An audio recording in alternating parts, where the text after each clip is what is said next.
Hallelujah, hallelujah. प्रभु के नाम की महिमा हो। एक और बार हम सब लोग प्रभु की हजूरी में मिलने के लिए प्रभु ने मदद किया। मैं प्रभु का धन्यवाद करता हूँ। हालेलुया। परमेश्वर इस बीमारी का, महामारी का समय पर भी अपने लोगों को परमेश्वर अपनी पंखों के नीचे प्रभु छिपा के बचाते हैं, संभालते हैं, जरूरतों को पूरा करते हैं, बीमारी से, महामारी से प्रभु बचाते हैं। उसके लिए भी मैं प्रभु का धन्यवाद करता हूँ। Hallelujah, hallelujah. आइएगा आज का हमारा ध्यान के लिए तीतुस की किताब 2 अध्याय 11 से लेके 13 तक का वचन हम पढ़ेंगे। तीतुस की किताब 2 अध्याय 11 से लेके 13 तक का वचन। क्योंकि परमेश्वर का वो अनुग्रह प्रकट है, क्योंकि परमेश्वर का वो अनुग्रह प्रकट है जो सब मनुष्यों के उद्धार का कारण है, जो सब मनुष्यों का उद्धार का कारण है। और हमें चेतावनी देता है कि हमें चेतावनी देता है कि हम अभक्ति और सांसारिक अभिलाषाओं से मन फेरकर इस युग में स्वयं और धर्म और भक्ति के जीवन बिताए और उस धन्य आशा की अर्थात अपने महान परमेश्वर और उद्धारकर्ता यीशु मसीह की महिमा के प्रकट होने की बाट जोते रहे, जिसने अपने आप को हमारे लिए दे दिया कि हमें हर प्रकार के अधर्म से छुड़ा ले और शुद्ध करके अपने लिए एक ऐसी जाति बना ले जो बड़े बड़े कामों में सरगर्म हो। हालेलुया। धन्यवाद, धन्यवाद, धन्यवाद, धन्यवाद, धन्यवाद।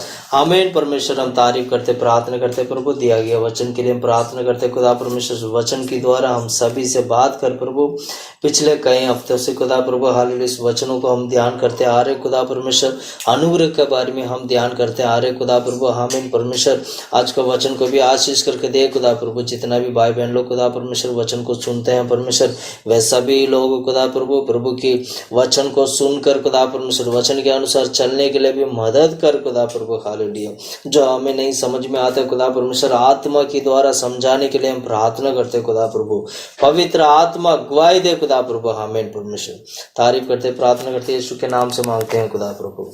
आमीन, आमीन। Hallelujah, hallelujah, hallelujah. पिछले कुछ हफ्तों से हम लोग अनुग्रह के बारे में हम ध्यान करते आए हैं। सबसे पहले हमने पिछले कुछ हफ्तों से हमने 2 विषय के बारे में हमने ध्यान किया था। 2 विषय के बारे में ध्यान किया था जो 11 वचन में लिखा है। 11 वचन पढ़ो।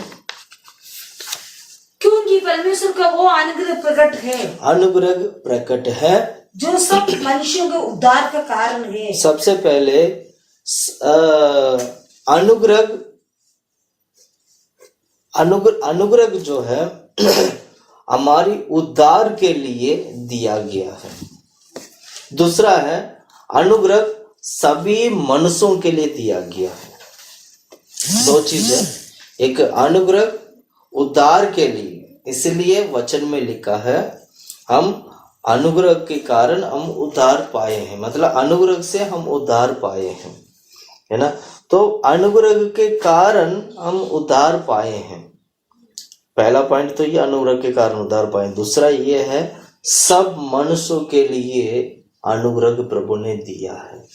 इन 2 बातों को पिछले कुछ हफ्ते हमने ध्यान किए थे। हालेलुया। आज अनुग्रह में आज भी हम अनुग्रह के बारे में ही देखेंगे। बट अनुग्रह जो है हमें कुछ पाठ सिखाती है उसके बारे में। जब अनुग्रह हमारे जीवन में आएगा तो हम कैसे जीवन बिताना चाहिए, क्या होना चाहिए, क्या नहीं होना चाहिए, यही बात हम तीतुस की किताब 2 अध्याय 12-13 वचन में हम देखते हैं। पर पहले हमने देखा था अनुग्रह के कारण हम उद्धार पाए हैं और अनुग्रह सभी मनुष्यों के लिए करके हम 2 बातों को हम 11 वचन में देखा थे। 12-13 वचन में अगर आप देखोगे तो जो अनुग्रह परमेश्वर ने हमें दिया है उस अनुग्रह में वो अनुग्रह को पाने वाला व्यक्ति कैसे जीवन बिताना चाहिए, क्या करना चाहिए, क्या नहीं करना चाहिए करके 12-13 वचन में लिखा है। अब हम आने वाला समय पर हम यही ध्यान करेंगे, इस अनुग्रह में आपको क्या करना चाहिए, क्या नहीं करना चाहिए, कैसे जीवन बिताना चाहिए, कैसे जीवन नहीं बिताना चाहिए। इसमें करीब 7 पॉइंट्स है, इसमें 7 पॉइंट्स लिखा है। 12 वचन 13 वचन दोनों वचन को आप अच्छी तरह पढ़ोगे, अनुग्रह के बारे में पढ़ते वक्त इसमें 7 पॉइंट लिखा है, 7 पॉइंट लिखा है। एक एक करके हम 7 पॉइंट हम ध्यान करेंगे। आज 7 पॉइंट हम ध्यान नहीं कर पाएंगे, आज हो सकता है 1 पॉइंट या 2 पॉइंट हम ध्यान कर पाएंगे, जैसे समय होगा उस हिसाब से। Hallelujah, hallelujah. सबसे पहले 12 वचन में हम पढ़ते हैं कि अनुग्रह के कारण परमेश्वर हमें चेतावनी देते हैं। प्रभु हमें क्या देते हैं? चेतावनी देते हैं। हम चेतावनी क्या देते हैं? 12 वचन पढ़ो। और हमें चेतावनी देता है कि हम आपत्ति और सांसारिक अभिलाषों से, सांसारिक आपत्ति और सांसारिक अभिलाषों से, आपत्ति एक पॉइंट है, सांसारिक अभिलाषा एक पॉइंट है। ये 2 पॉइंट हम ध्यान करेंगे। आपत्ति को ध्यान करेंगे। आपत्ति क्या है? ये हमें प्रभु का चेतावनी है, आपत्ति और संसार की अभिलाषाओं को छोड़कर मन फिराकर प्रभु के पास लौटना। यही अनुग्रह पाने वाला व्यक्ति करना चाहिए। जो व्यक्ति अनुग्रह पाता है, जिस व्यक्ति के ऊपर परमेश्वर अपने अनुग्रह को दिखाते हैं, उस व्यक्ति के लिए चेतावनी यह है कि वो सबसे पहले आपत्ति को छोड़े। आपत्ति मतलब भक्ति रहित एक जीवन बिताना, उसको बोलते हैं आपत्ति, जिसमें कोई भक्ति नहीं है। अनुग्रह पाने वाला व्यक्ति के जीवन में भक्ति नहीं होगा तो उसको आपत्ति करके माना जाएगा। और संसार की अभिलाषा, संसार की अभिलाषा अगर आपके जीवन में है तो समझ लीजिएगा कि आपके ऊपर प्रभु के अनुग्रह नहीं है। प्रभु की अनुग्रह आपके ऊपर होना है तो संसार की अभिलाषाओं को छोड़ना है। यही परमेश्वर की चेतावनी है। परमेश्वर की चेतावनी यही है, भक्ति रहित जीवन और संसार की अभिलाषा, इन दोनों को छोड़ना है। ये चेतावनी है। Hallelujah, hallelujah, hallelujah. सबसे पहले हम ध्यान करेंगे भक्ति के बारे में। भक्ति रहित जीवन, भक्ति रहित जीवन कौन बिताता है? जो व्यक्ति अधर्मों में जीवन बिताता है वो भक्ति रहित जीवन बिताता है। जो व्यक्ति पाप में पड़ा रहता है उसका जीवन में भक्ति नहीं है। इसलिए वचन में लिखा है, जो लोग भक्ति लोग होते हैं, परमेश्वर भक्ति लोगों को अपने लिए प्रभु चुन लेता है। अब अनुग्रह के बारे में जब हम पढ़ते हैं तो अनुग्रह हमें 7 पाठ सिखाती है, जिसमें पहला 2 पाठ तो यह है कि हमारे लिए चेतावनी यह है कि हम अभक्ति बनकर जीवन ना बिताएं या भक्ति रहित जीवन ना बिताएं। हम भक्ति होकर जीवन बिताएं। भक्ति के मतलब गॉडलीनेस, गॉडलीनेस होना चाहिए। इंग्लिश में इसको गॉडलीनेस बोलते हैं। भक्ति, भक्ति किस किस में भक्ति? उठना, बैठना, चलना फिरना, कर्मों में, विश्वास में, कलीसिया में, परिवार में, प्यार में और परमेश्वर के साथ, कलीसिया के साथ, परिवार के साथ, बच्चों के साथ, समाज के साथ, सभी चीज में भक्ति चाहिए। भक्ति रहित अगर जीवन बिताएंगे तो परमेश्वर हमारे पर अनुग्रह नहीं दिखाएंगे। भक्ति रहित जीवन वो लोग बिताते हैं जो लोग अधर्म करते हैं, जो लोग पाप करते हैं, जो लोग अपनी मनमानी के हिसाब से अपनी मनमानी करते हैं, जैसे मन कहता है वैसे जीवन बिताना नहीं। अनुग्रह पाने वाला व्यक्ति मनमानी नहीं कर सकता है। अनुग्रह पाने वाला व्यक्ति वचन की अधीन में होना चाहिए। अनुग्रह पाने वाला व्यक्ति को परमेश्वर के अधीन में होना चाहिए। आज कितने लोग प्रभु के अनुग्रह को पाए हैं? आज कितने लोग परमेश्वर की अनुग्रह आपके ऊपर प्रभु ने दिया है? कितने लोगों के ऊपर प्रभु ने दिया है? अगर आपने सचमुच प्रभु के अनुग्रह पाए हैं तो मैं ये कहना चाहता हूँ, आपके लिए चेतावनी ये है, मेरे लिए, आपके लिए, हम सबके लिए चेतावनी ये है, भक्ति रहित जीवन को छोड़ दें या अभक्ति को छोड़ दें। हम भक्ति के साथ जीवन बिताने वाले बने। जो लोग भक्ति के साथ जीवन बिताते हैं, वचन सिखाती है, परमेश्वर उन लोगों को अपने लिए चुन लेता है। आज हमारे कलीसिया में, परिवार में मेरा आवाज को सुनने वाला हर एक व्यक्ति से मैं कहना चाहता हूँ, क्या परमेश्वर ने आपको चुन लिया है? क्या आपकी भक्ति के कारण परमेश्वर ने आपको चुना है? क्या आपकी भक्ति इतना मजबूत है? क्या हम उस चेतावनी को स्वीकार करते हैं जो भक्ति रहित जीवन बिताने के लिए कहता है?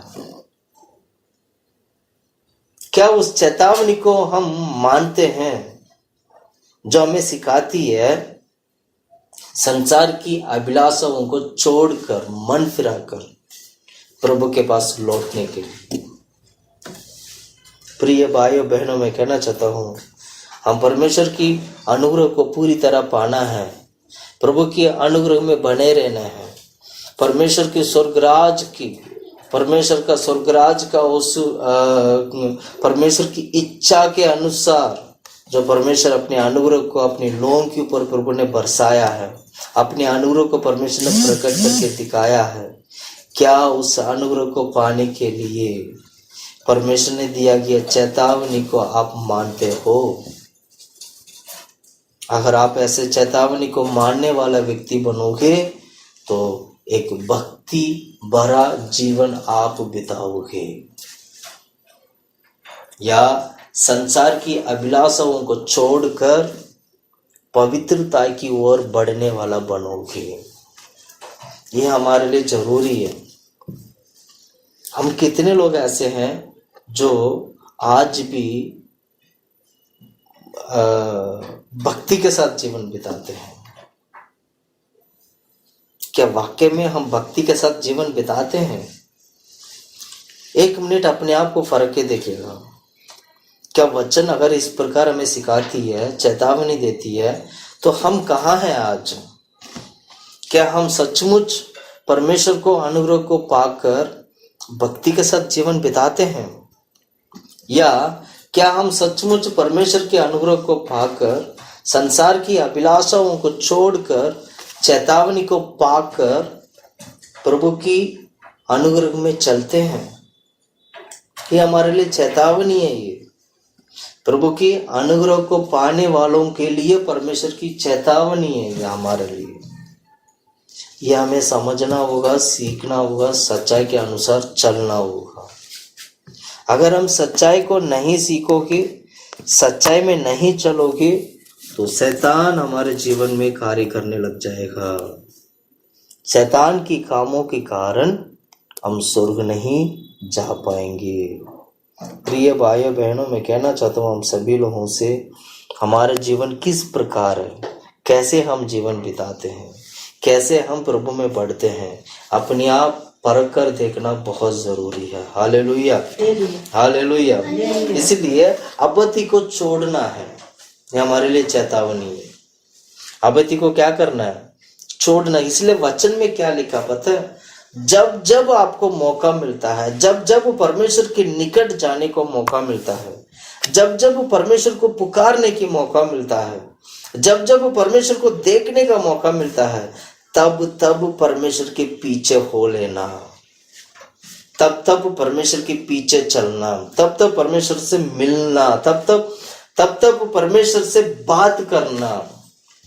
जब जब मौका मिलेगा तब तब परमेश्वर के करीब आना है हम लोगों को, क्योंकि चेतावनी है कि हम आपत्ति के साथ जीवन ना बिताएं, इन सभी चीजों को छोड़ें। इसलिए जब भी मौका मिलता है तो मन फिराना। इसलिए एशिया की किताब 55 अध्याय 6 और 7 की वचन में पढ़ोगे तो परमेश्वर, जब भी मौका मिलता है तो परमेश्वर के निकट आ जाना। इसीलिए परमेश्वर के अनुग्रह तुम्हारे ऊपर आ सके और परमेश्वर के अनुग्रह आने के कारण और आपत्ति को छोड़कर भक्ति में तुम्हारा जीवन बदल सके। प्रभु के पास निकट आना जरूरी है। एशिया की किताब 55 अध्याय 6 और 7 वचन पढ़ो, 55 का 6 और 7। जब तक यहोवा मिल सकता है, जब तक यहोवा मिल सकता है तब तक उसकी खोज में रहो, उसकी खोज में रहो। वचन देखिए कैसे सिखाती है। जब जब यहोवा मिल सकता है तब तब यहोवा की खोज में रहो। आज कितने लोग परमेश्वर को खोजते हैं? आज कितने लोग परमेश्वर की अनुग्रह को खोजते हैं? आज कितने लोग परमेश्वर से मिलने के लिए खोजते हैं? आज कितने लोग पवित्र आत्मा की सामर्थ को खोजते हैं? आज कितने लोग परमेश्वर की वचन को खोजते हैं? आज कितने लोग प्रभु की हजूरी में बैठकर प्रार्थना करना चाहते हैं? क्या हम परमेश्वर को खोज में बने रहते हैं? क्या हम परमेश्वर को खोजने वाले बने रहते हैं हम लोग? अगर हम ऐसे खोजने वाले नहीं बनेंगे, अगर हम प्रभु को खोजने वाला नहीं बनेंगे, प्रिय भाइयों बहनों, मैं कहना चाहता हूं इस धरती पे एक समय आने वाला है, एक रात आने वाले हैं, जब वो रात आएगा तो यहोवा इस धरती पे नहीं मिलेंगे। जब वो अंधकार आएगा तो परमेश्वर हमें नहीं मिलेंगे।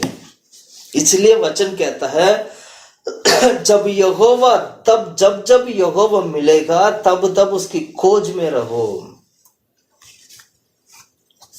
अभी मौका है परमेश्वर से मिलने का, अभी मौका है परमेश्वर से प्रार्थना करने का, अभी हमारे लिए मौका है प्रभु की करीब आने का। प्रिय भाइयों बहनों, ये हमारे लिए अनुग्रह का समय है। इस समय को हम व्यर्थ नहीं करना है, इस समय को हमें इस्तेमाल करना है। पूरा दुनिया, पूरा धरती बीमारी के पीछे चले गए। पूरा धरती बीमारी के कारण कितने लोग मर गए। मैं कहना चाहता हूं आज हम जीवित हैं इसलिए कि परमेश्वर की अनुग्रह आपके ऊपर है। प्रिय भाइयों बहनों, परमेश्वर यीशु मसीह आज हमारा करीब है। वह हमारे साथ संग खड़े हैं, हमारे हृदय की दरवाजों को वो खटखटाते हैं। क्या आप अपने हृदय को खोलकर प्रभु यीशु मसीह के लिए जगह देते हैं अपने हृदय में? क्या यीशु मसीह के लिए अपने परिवार को प्रभु के हाथों में अर्पण करते हैं? आप अपने आप को फर्क के देखिएगा। ये बहुत अच्छा समय है ये हमारे लिए प्रभु की अनुग्रह को पाने के लिए। इसलिए प्रभु की खोज में बने रहना चाहिए। दोबारा पढ़ो, 6वां वचन दोबारा पढ़ते हैं। जब तक यहोवा मिल सकता है, जब तक यहोवा मिल सकता है तब तक उसकी खोज में रहो, तब तक उसकी खोज में रहो। जब तक वो निकट है, जब तक वो निकट है तब तक उसे पुकारो, उसको पुकारो। Hallelujah, hallelujah. इसलिए हम पुकारते नहीं हैं। हम सोचते हैं कि पुकारने की क्या जरूरत है, मैं ठीक हूँ। ज्यादा से ज्यादा लोग पता है क्या, हाथ में पैसा है, काम है, नौकरी है, परिवार अच्छा, सब कुछ ठीक ठाक है, तो परमेश्वर को पुकारते नहीं है। सोचते हैं हम तो ठीक है, हमें पुकारने की आवश्यकता क्या है। शायद इसीलिए बहुत सारे लोग क्या नाम है, संसार को छोड़कर या क्या नाम है, अपना जीवन को बेकार कर कर नरक के मार्ग में चलते हैं। क्यों? परमेश्वर की जरूरत नहीं है। कौन कहता है मुझे प्रभु का जरूरत नहीं है? वो धनवान व्यक्ति कहता है कि मुझे प्रभु का जरूरत नहीं है। Hallelujah, hallelujah. प्रिय भाइयों बहनों, हमें इन सभी चीजों से सीखना होगा, हमें समझना होगा, सच्चाई के अनुसार चलना होगा। अगर हम इस सच्चाई में नहीं चलेंगे तो प्रभु की अनुग्रह हमारे पर नहीं होगा। प्रभु की अनुग्रह हमारे पर नहीं होगा तो हम स्वर्ग नहीं जा पाएंगे।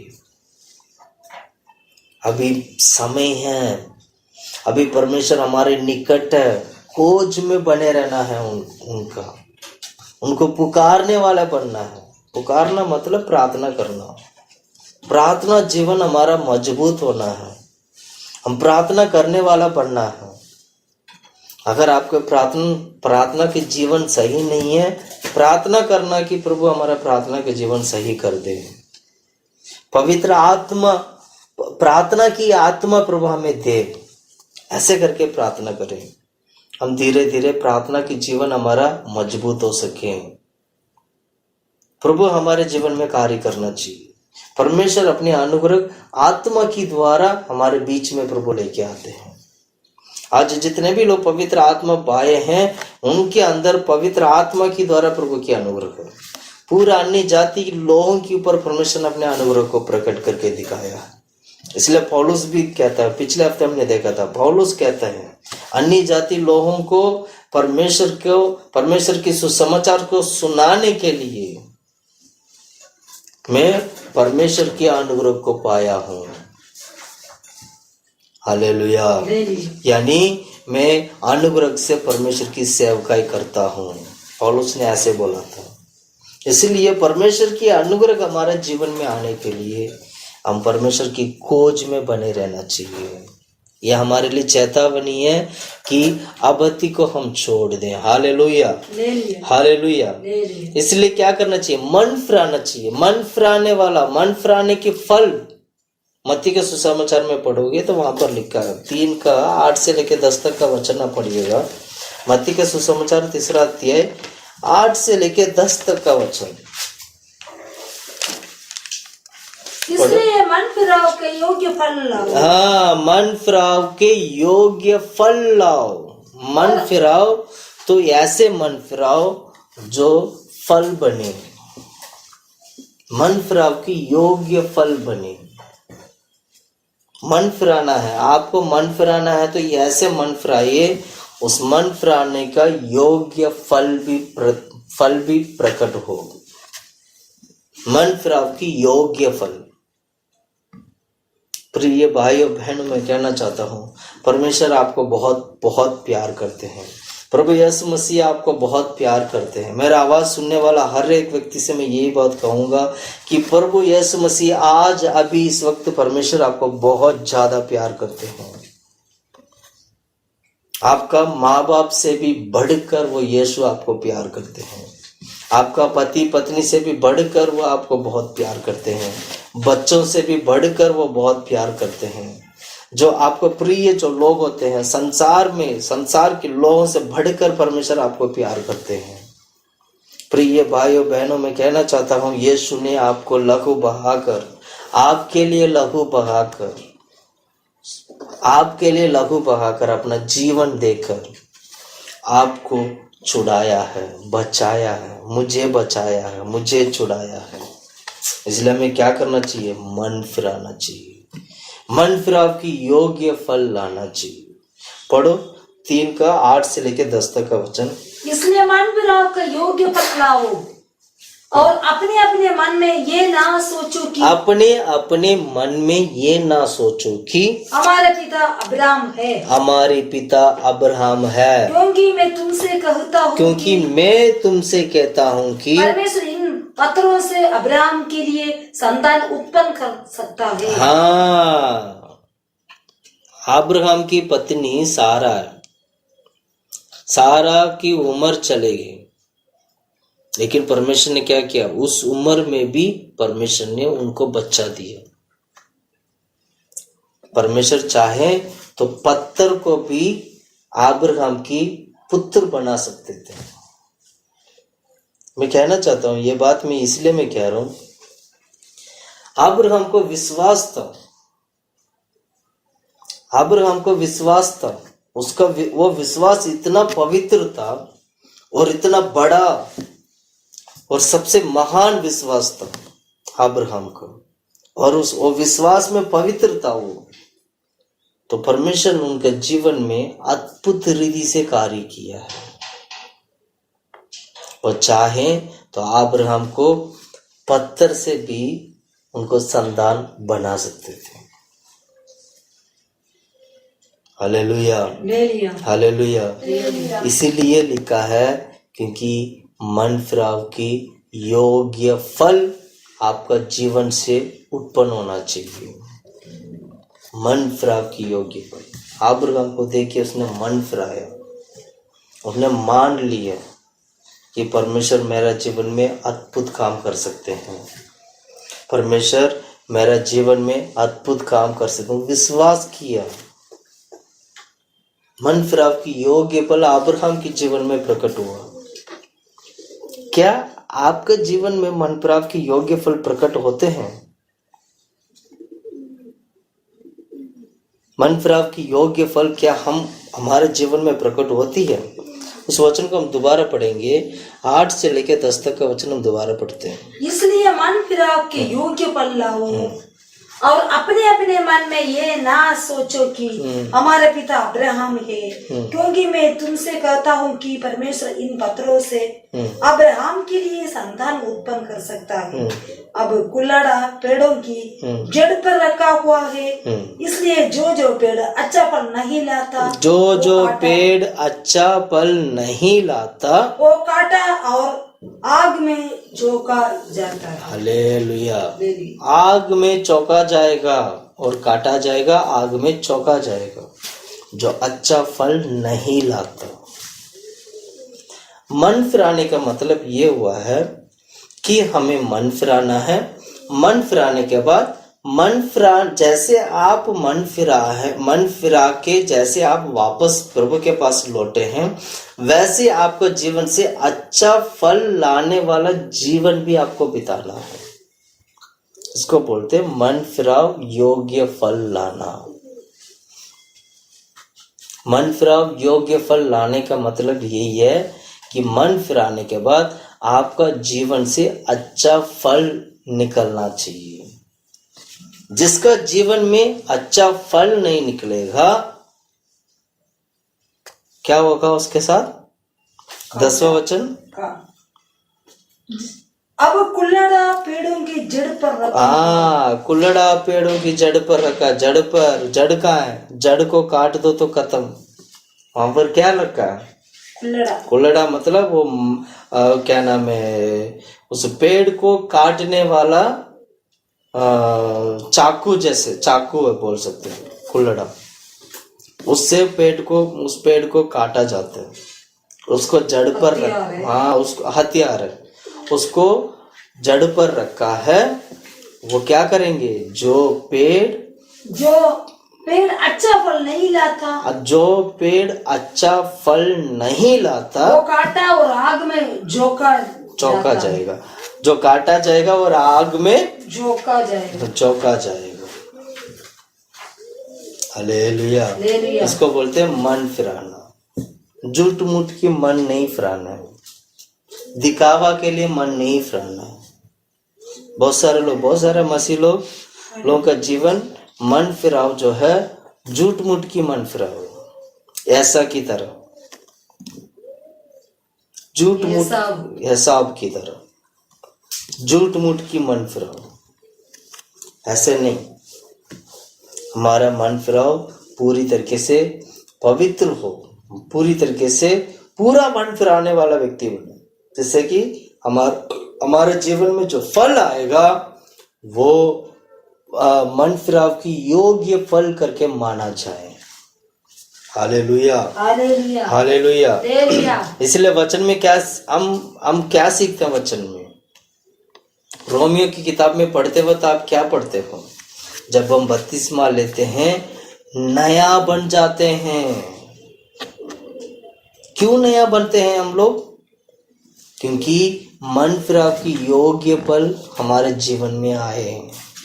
बपतिस्मा लेने वाला हर एक व्यक्ति पुराना व्यक्ति को मारकर नया व्यक्ति नया जीवन में आ जाता है, इसलिए बपतिस्मा लेते हैं। मन फिराव का मतलब यही हुआ, बपतिस्मा लेना है आपको और नया बनना है। रोमियो की किताब 6 अध्याय वचन 4 से हम पढ़ेंगे। अतः उस मृत्यु के बपतिस्मा पाने से हम उसके साथ गाड़े गए, ताकि जैसे मसीह पिता की महिमा के द्वारा मरे हुओं में से जिलाया गया, वैसे भी हम भी नए जीवन की सी चाल चले। हाँ, नया जीवन की चाल चले। यहाँ पर नया जीवन की चाल चले, यहाँ ऐसे क्यों लिखा? यानी बपतिस्मा लेने वाला व्यक्ति का जीवन में नया जीवन की चाल आ जाता है। ये कब आता है? जब वो मन फिराकर बपतिस्मा लेता है, मन फिराकर विश्वास कर बपतिस्मा लेते हैं। आज हम में से बपतिस्मा लिए हुए हर एक व्यक्ति से मैं पूछना चाहता हूँ, आज कितने लोग नई जीवन की चाल चलते हैं? आज कितने लोग मन फिराकर नई जीवन की चाल चलते हैं? इसको बोलते हैं भक्ति, गॉडलीनेस। ये भक्ति इसको कहते हैं। मन फिराकर नई जीवन की चाल में जो आते हैं वो है भक्ति। ये भक्ति जो पाएगा उसके ऊपर प्रभु की अनुग्रह रहेगा। यानी बपतिस्मा लेकर नए जीवन की चाल चलने वाला व्यक्ति के ऊपर परमेश्वर की अनुग्रह रहता है। परमेश्वर की अनुग्रह को पाने वाला व्यक्ति बपतिस्मा लेता है। परमेश्वर की अनुग्रह को पाने वाला व्यक्ति मन फिराव की योग्य फल लाता है। प्रिय भाइयों बहनों, मैं कहना चाहता हूं, आपने बपतिस्मा लिए होंगे, आपने बपतिस्मा लेकर कई साल हो गया होगा। बहुत सारे लोग 10 साल हो गए, 20 साल हो गए, कई सारे लोग 30 साल हो गए, बहुत सारे साल हो गए होंगे आपका जीवन में बपतिस्मा लेकर। लेकिन आज एक और बार मुड़कर देखिएगा, क्या बपतिस्मा लेते वक्त हमारे जीवन में परमेश्वर का साथ एक वाचा बांधे थे हम लोग कि मैं नए जीवन की चाल चलूंगी करके जो वाचा बांधा था परमेश्वर के साथ, अब मैं बपतिस्मा ले लिया हूँ, अब मैं नए जीवन की चाल चलूंगा करके कितने लोगों ने परमेश्वर के साथ वाचा बांधे थे? कितने लोगों ने परमेश्वर के साथ एक परमेश्वर की प्यार में आकर परमेश्वर के साथ एक वाचा बांधे थे? क्या वो वाचा को आज हम निभाते हैं? बपतिस्मा लेते वक्त जो एक महिमा हमारे ऊपर था, जो पिता की महिमा जो हमारे ऊपर था, क्या वो महिमा आज भी हमारे ऊपर प्रकाशित होते हैं? क्या वो महिमा आज हमारे जीवन में दिखाई देता है? प्रिय भाइयों बहनों, अगर वो महिमा आज भी नहीं दिखाई दे रहे हैं या वो क्या कहते हैं, वो नई जीवन की चाल हमारे जीवन में नहीं है, तो समझ लीजिएगा आपने परमेश्वर की अनुग्रह को खो दिया है। प्रिय भाइयों बहनों, हम परमेश्वर के अनुग्रह को खोना नहीं है, उस अनुग्रह को पाना है। हम लोगों को परमेश्वर की अनुग्रह में बने रहना है। इसीलिए वचन हमें चेतावनी देता है कि अभक्ति को छोड़ दे, भक्ति रहित जीवन को छोड़ दे। वचन हमें सिखाती है कि भक्ति रहित जीवन को छोड़ना है। यह हमारे लिए चेतावनी है, अभक्ति को छोड़ना है। हम कितने लोग ऐसे हैं जो आज भी भक्ति के साथ जीवन बिताते हैं? खुद से सवाल करिएगा, क्या वाकई में भक्ति के साथ जीवन बिताता हूं या आपत्ति के साथ मैं जीवन बिताता हूं? एक बार याद करिए जब आप बपतिस्मा ले रहे थे, एक बार उस दिन को याद करिए जब आपने पवित्र आत्मा पाए थे, उस दिन को आप याद करिए जब आपने उद्धार पाए थे जो अनुग्रह के कारण आपको जीवन में आया है। एक बार याद करिए उस यीशु मसीह का प्यार को, जो परमेश्वर की प्यार में आपका जीवन, आपका मन, आपका हृदय जो उमड़ कर, जो भर कर जो आता था। क्या वो जीवन है हम आज हमारे जीवन में? क्या उसको आज भी उस परमेश्वर की प्यार में हम मगन होते हैं? क्या हम महसूस करते हैं कि पवित्र आत्मा मेरा साथ संग है? क्या हम पवित्र आत्मा की अगुवाई में चलते हैं? आज अपने आप को फर्क कर देखिएगा। अगर ये सब नहीं है तो समझ लीजिएगा कहीं ना कहीं हम परमेश्वर के अनुग्रह को खो दिए हैं। कहीं ना कहीं परमेश्वर के अनुग्रह हमारा सिर को छोड़कर चलेगी या हमारे जीवन को छोड़कर चलेगी। कहीं ना कहीं हम परमेश्वर की अनुग्रह की बगैर जीवन बिताते हैं।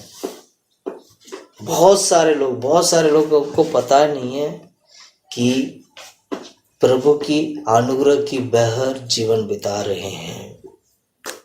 बहुत सारे लोग सोचते हैं कि परमेश्वर की अनुग्रह मुझ पर है, वाकई में आपके ऊपर है, इसलिए जीवित भी है। लेकिन ये बात भूल गए हैं कि वह अनुग्रह हमारे जीवन को छोड़कर भी जा सकता है, वो चला गया है। यह अनुग्रह आएगा कैसे वापस? मैं दोबारा कहता हूं, परमेश्वर हमारा करीब है, निकट है। मन फिराइए, सारे पापों को प्रभु के हाथों में दे दीजिएगा, माफी मांगिए। परमेश्वर हमें एक और मौका दिया है। इस कोरोना आया था तब लोग सोच रहे थे कि यह पूरा धरती नाश हो जाएगा। प्रिय भाइयों बहनों, ऐसे नहीं हो सकता है। परमेश्वर अपने बच्चों को यूं ही नहीं छोड़ते हैं, वो परमेश्वर अपने बच्चों को चेतावनी देते हैं। परमेश्वर अपने बच्चों को चेतावनी देकर दोबारा वापस आने के लिए एक और मौका प्रभु देते हैं। वो है प्रभु की अनुग्रह, इसको बोलते हैं परमेश्वर की अनुग्रह। क्या ये संसार के लोग हमारे ऊपर दया नहीं दिखा सकते हैं? कोई भी हमारे पर दया नहीं दिखा सकते हैं, लेकिन परमेश्वर हमें प्रतिदिन प्रति समय हमारे पर दया दिखाते हैं, वह अनुग्रह दिखाते हैं ताकि दोबारा हम उस अनुग्रह में बने रहें। आज जो हम जीवित है ये प्रभु के अनुग्रह से हम जीवित हैं। परमेश्वर के अनुग्रह को पाने वाला बनना है, इसलिए सारा आपत्ति को छोड़ दे। सारा आपत्ति की ओर लेके जाने वाला सभी मार्गों को हम हमारे जीवन से ब्लॉक कर दे। Hallelujah, hallelujah, hallelujah. इसलिए नई जीवन की चाल चलना है। जैसे पवित्र आत्मा हम पाए, बपतिस्मा पाए हैं, तो हमें नई जीवन की चाल चलने को प्रभु की अनुग्रह मिलता है, वैसे उसी में बने रहना चाहिए। सबसे ज्यादा जो कठिन जो प्रॉब्लम होती है संसार की अभिलाषाओं को छोड़ना, क्योंकि वो शरीर की इच्छा के अनुसार चलता है। संसार की अभिलाषा मतलब शरीर की इच्छा के लिए करते हैं। ये शरीर नासवान शरीर है, शरीर मिट्टी में चले जाएगा, शरीर स्वर्ग नहीं जाएगा। शरीर के अंदर परमेश्वर की आत्मा है, वह आत्मा स्वर्ग जाएगा। अब वो आत्मा शरीर में होने की वजह से शरीर और आत्मा दोनों मिलकर, शरीर आत्मा प्राण तीनों मिलकर परमेश्वर के लिए प्रतिदिन पवित्र होते हैं, प्रभु के लिए कार्य करते हैं। इतना ही नहीं, शरीर को जीवित रखने के लिए काम कर कर रोज भोजन खाते हैं, सब कुछ करते हैं। लेकिन आपको मैं बता दूं, शैतान बहुत चालाक है। वो शरीर के द्वारा आत्मा को नष्ट करना चाहता है, शरीर के द्वारा आत्मा को नष्ट करना चाहता है। उसको आत्मा को पकड़ना उसके लिए बहुत मुश्किल है। आत्मा को पकड़ना बहुत मुश्किल है। आदम और हव्वा के साथ भी यही हुआ था। आदम और हव्वा की आत्मा को नष्ट नहीं कर पाया, लेकिन उसने क्या किया? शरीर की इच्छा दिया, ये फल खाओ तुम्हारे मन खुल, तुम्हारी आंखें खुल जाएंगी। फल खाया, पापी बन गए। हमारे जीवन में भी शैतान क्या करता है, उसको पता है ये शरीर जो है धरती का है, शरीर के द्वारा आत्मा को नष्ट करने के लिए शरीर के द्वारा शैतान काम करता है, दुष्ट आत्मा काम करता है। इसलिए शरीर की इच्छा को मारना जरूरी है, तब जाकर संसार की अभिलाषाओं से हम बच पाएंगे। रोमियो की किताब में लिखा है वही बात, छठा अध्याय में 12 वचन पढ़ो, 6 का 12, रोमी की किताब 6 का 12 वचन। इसलिए पाप तुम्हारे नश्वर शरीर में राज ना करे, इसलिए पाप जो है तुम्हारी नासवान शरीर में राज ना करे, कि तुम उसकी लालसाओं की अधीन रखो, कि तुम उसकी लालसाओं की अधीन रखो। पाप की अधीन में होने के लिए शरीर इस्तेमाल किया जाता है। शरीर की इच्छा को करने वाला व्यक्ति पाप के अधीन में हो जाता है। यहां पर अनुग्रह के बारे में पढ़ते वक्त क्या पढ़ते हैं? अनुग्रह चेतावनी करता है हम लोगों को कि संसार की अभिलाषाओं से दूर रहो। अब शरीर क्या करते हैं? शरीर के द्वारा पाप कराकर शरीर की इच्छा को पूरा कर संसार की अभिलाषाओं के साथ शामिल हो जाते हैं।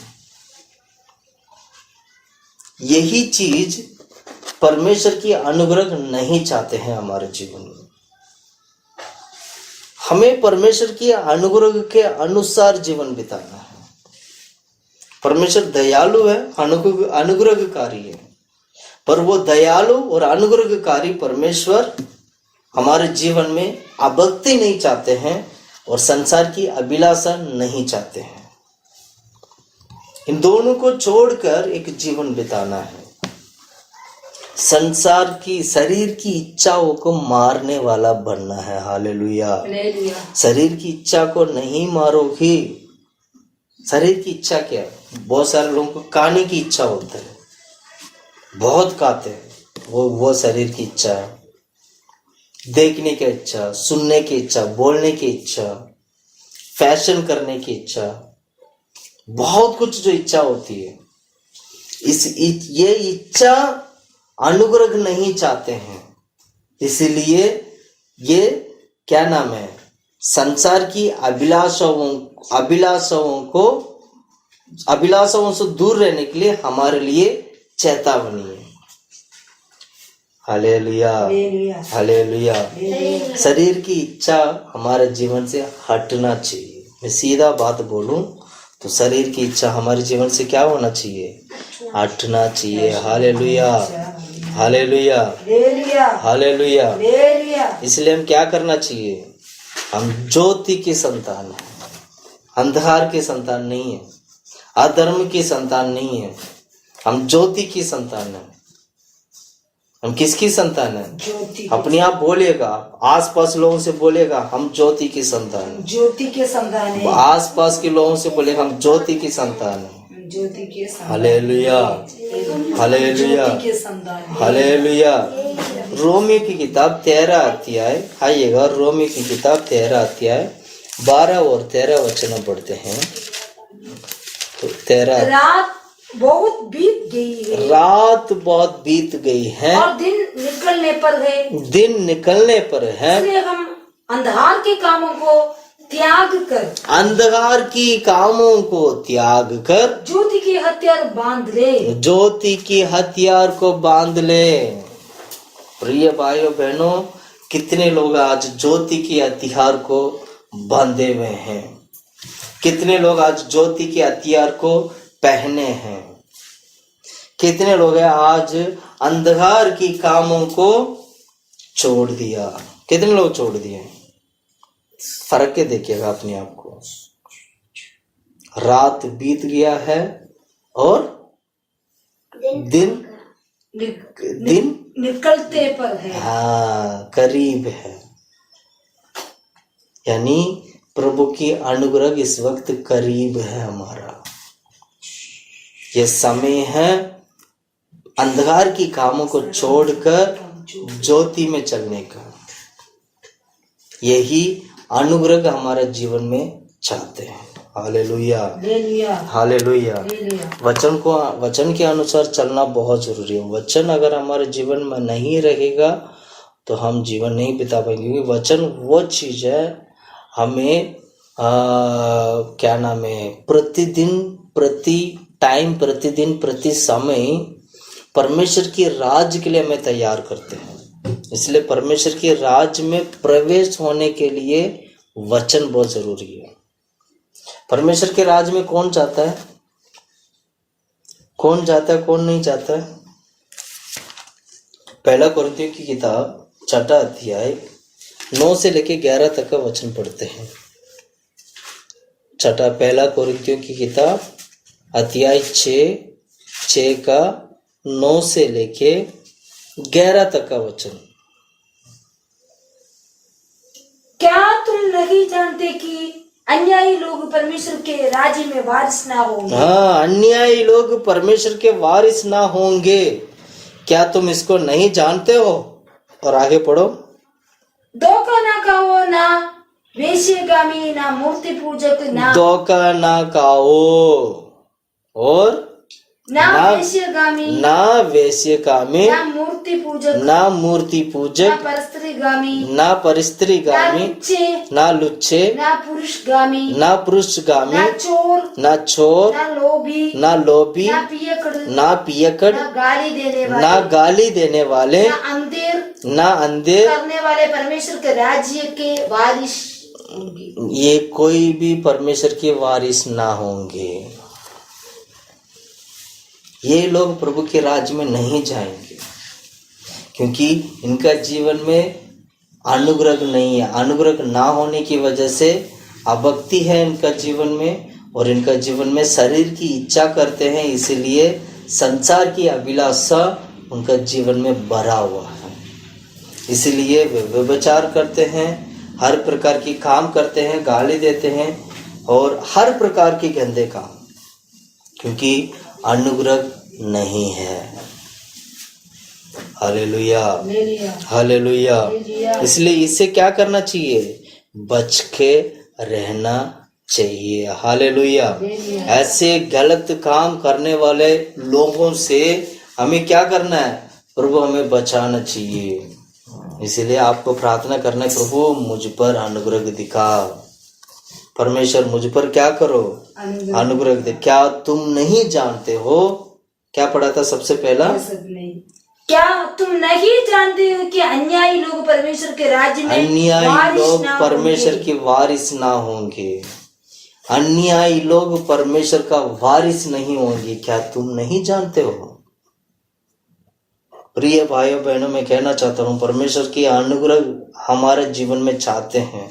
वह हमें एक चेतावनी देता है कि अभक्ति को हम छोड़ दें और संसार की अभिलाषाओं को छोड़कर प्रभु के पास लौटकर मन फिराकर वापस आए। दूसरा कुरिन्थियों की किताब 7 का पहला वचन पढ़ते हैं। वहां हम क्या पढ़ते हैं? दूसरा कुरिन्थियों की किताब 7वां अध्याय और पहला वचन। अतः हे प्रियो, जबकि ये प्रतिज्ञाएं हमें मिली, तो आओ हम अपने आप को शरीर और आत्मा की सब मलिनता से शुद्ध करें। सब प्रकार की मलिनता से शरीर और आत्मा को शुद्ध करे। मलिनता मतलब सब प्रकार की गंदगी से हमारा शरीर और आत्मा को शुद्ध करें। और आगे और परमेश्वर का भय रखते हुए, परमेश्वर की भय रखते हुए, भय मतलब भक्ति, भय मतलब भक्ति रखते हुए, भक्ति के साथ, गॉडलीनेस के साथ क्या करना है? भय रखते हुए पवित्रता को सिद्ध करें। पवित्रता को सिद्ध करें। सिद्ध मतलब परिपूर्ण करें, मतलब पवित्रता में परिपूर्ण हो जाए भक्ति के साथ। अब ये भक्ति पवित्रता के साथ परिपूर्ण होना है तो प्रभु की अनुग्रह की जरूरत है, क्योंकि अनुग्रह पाने वाला व्यक्ति का जीवन भक्ति आएगा। क्योंकि अनुग्रह कभी भी ये नहीं चाहेगा कि उसका जीवन में अभक्ति हो। अनुग्रह तो ये चाहते हैं, वो चेतावनी देता है कि हमारे जीवन में भक्ति आए। इसीलिए भक्ति आने वाला व्यक्ति के जीवन में परमेश्वर की अनुग्रह होगा और वो पवित्रता में सिद्धता की ओर बढ़ेगा।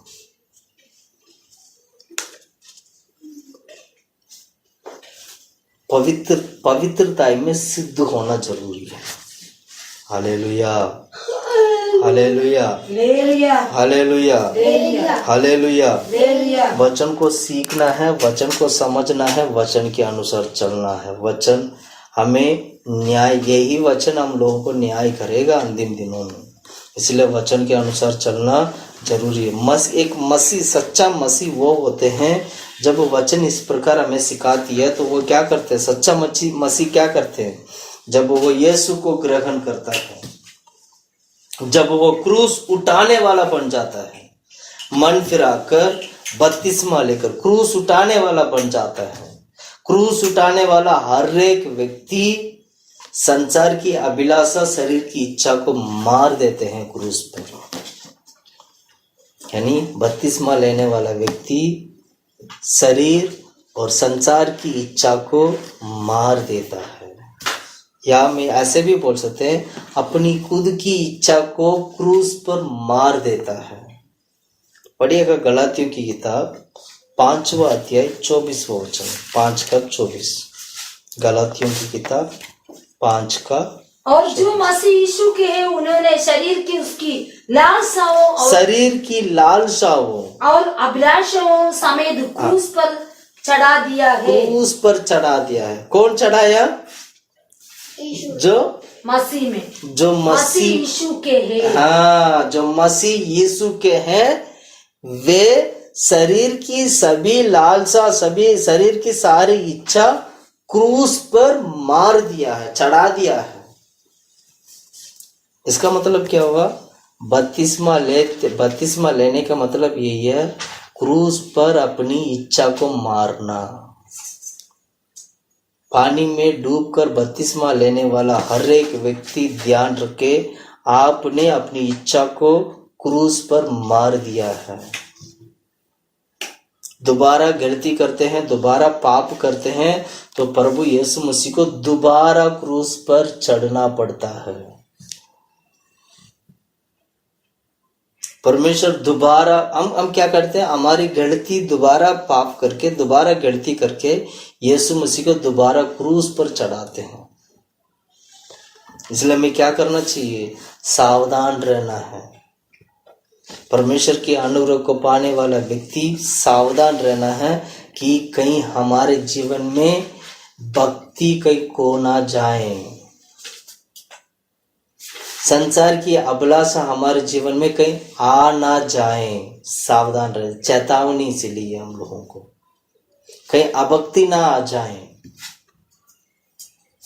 प्रिय भाइयों बहनों, मैं कहना चाहता हूं, अगर अभक्ति है हमारे जीवन में, संसार की अभिलाषा है हमारे जीवन में, तो समझ लीजिएगा परमेश्वर के अनुग्रह को आज हमने खो दिया है। परमेश्वर के अनुग्रह को हमने क्या कर दिया? खो दिए हैं। Hallelujah, hallelujah, hallelujah, hallelujah. इसलिए क्या करना चाहिए? परमेश्वर के अनुग्रह को संभालना है हमारे जीवन में।